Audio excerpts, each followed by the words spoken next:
Hi, my name is Jaden. I am a student at Chemi High. Most nights I set my alarm for 5 a.m. and I don't have to get out of bed till 5:30. But I'm usually so tired that I just lay there trying to get out my body to move.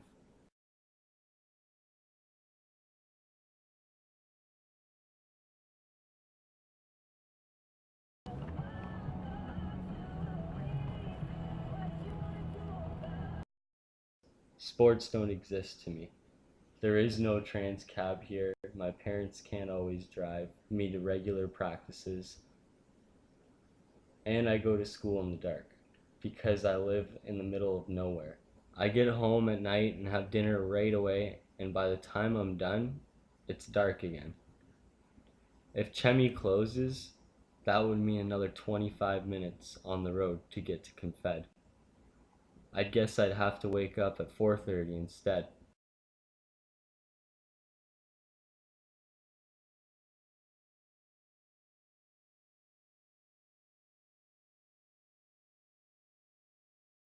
It is being said if Chelmsford High School closes, I'll be bringing them all the way from Sudbury's cottage country to Valcarran to Confederation High School.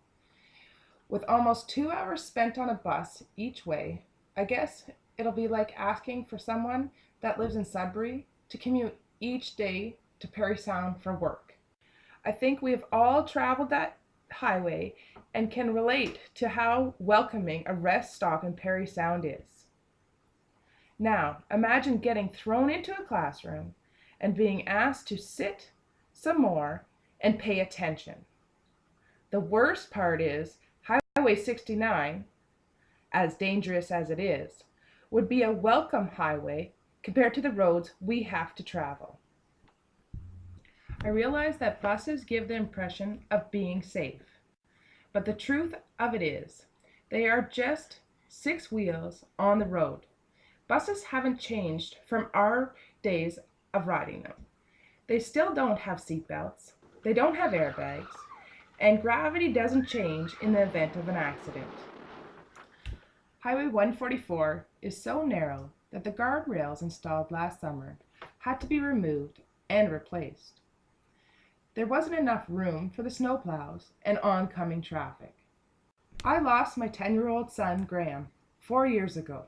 I can't imagine having to tell another parent that their child won't be coming home after school. There is a human element that seems to be missing from this equation.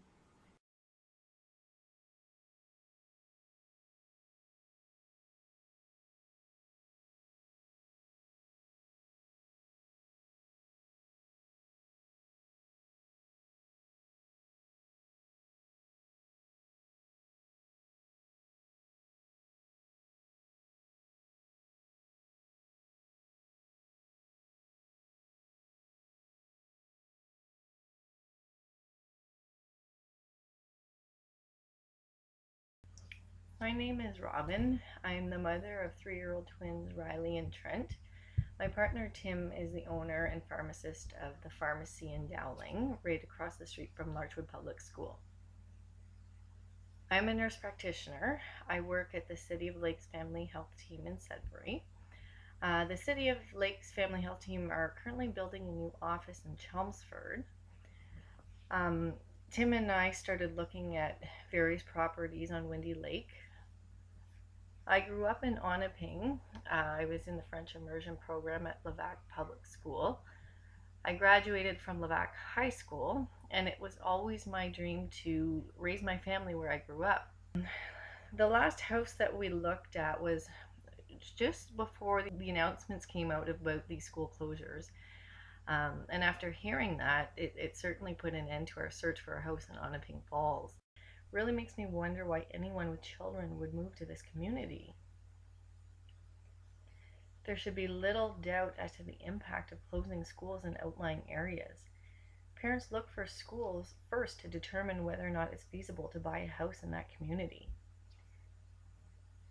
If there's no school and they have school-aged children, there's no need or desire to move there. If young families don't move into the community, it quickly dies. My name is Chantel Gorham. I am speaking on behalf of myself and a few Larchwood parents. Currently, the Rainbow Board is looking at closing 25% of their schools for a 1.9% budget shortfall. Parents were tasked with finding creative solutions to keep the schools open, and to that, I say shame.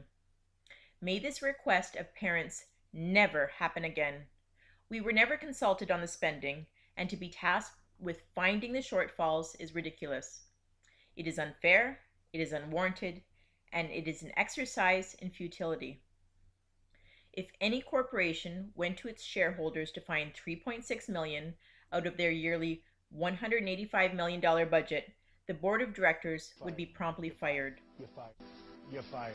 This accommodation review is based on predictions, and given the recent history of the Rainbow Board, I question the ability to forecast financially. In December 2013, there was a $10 million surplus. In June 2015, a $1.6 million shortfall. Only 2 months later, a $4.4 million surplus due to increased enrollment. Here we are a year later and back to a $3.6 million shortfall. Director Norm Blasig is looking to save $51.1 million by sacrificing education.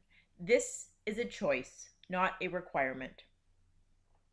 While I wasn't willing to find creative solutions, the Rainbow Board has a chief financial officer and access to think tanks for this. I am willing to point out some frivolous spending. Rainbow International. When asked about the program, I was told it was a one-time budget of $72,000. In actuality, it is a $2.69 million project with the hopes of recruiting up to 100 students. They are hoping to turn a profit, but it's a gamble, and they may very well not only not make money, but lose money. We have to keep in mind that any students recruited will return home after 1 year. If the Rainbow School Board can't take care of the students in their backyard, they have no business soliciting more from other countries.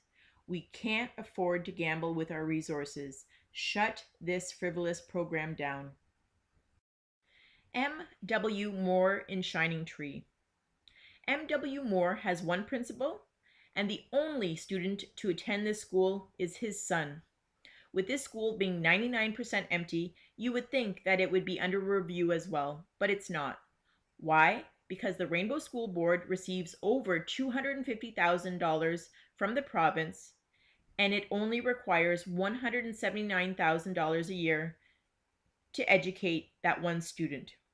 Yet, we plead our cases for schools at 59% capacity because they aren't moneymakers and only educate over 100 students.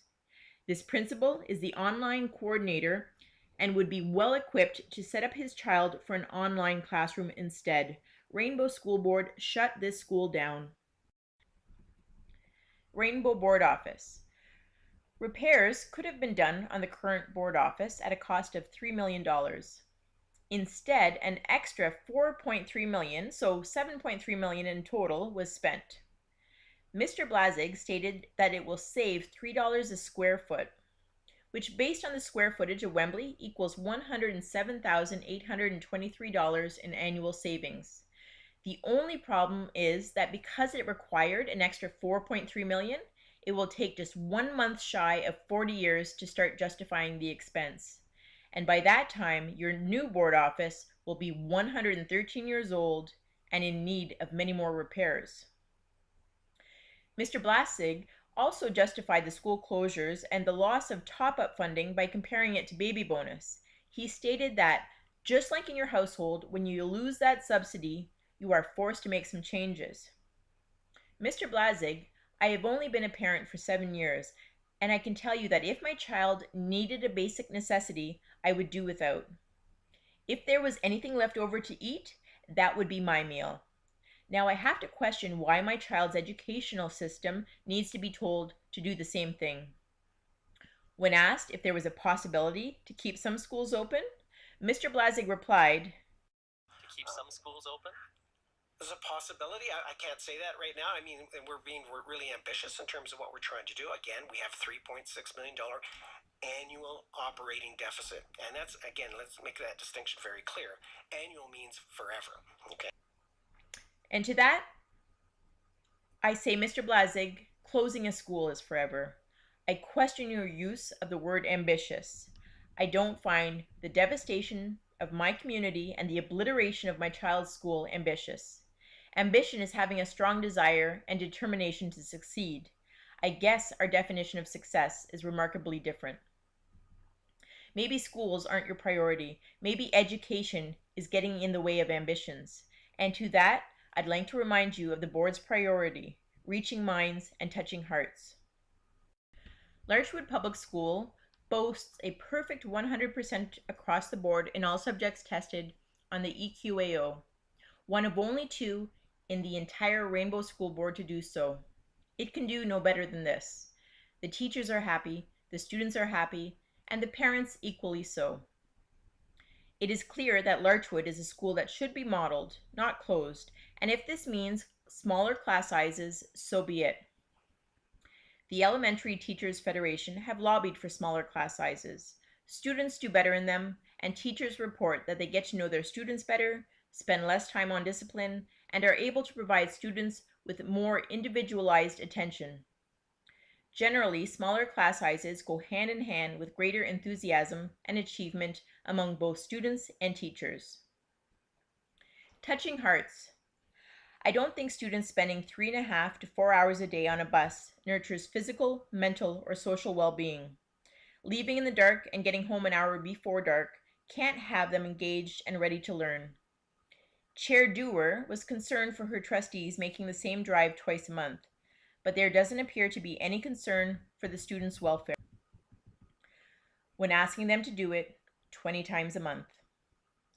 Larchwood is proof that strong relationships are forged. Grade 8 students greet kindergartners with warmth and familiarity, in and out of school.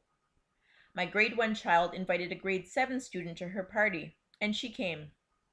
At the same time, that same student came to us for help with her entrepreneurship project and placed first in the Rainbow School Board competition.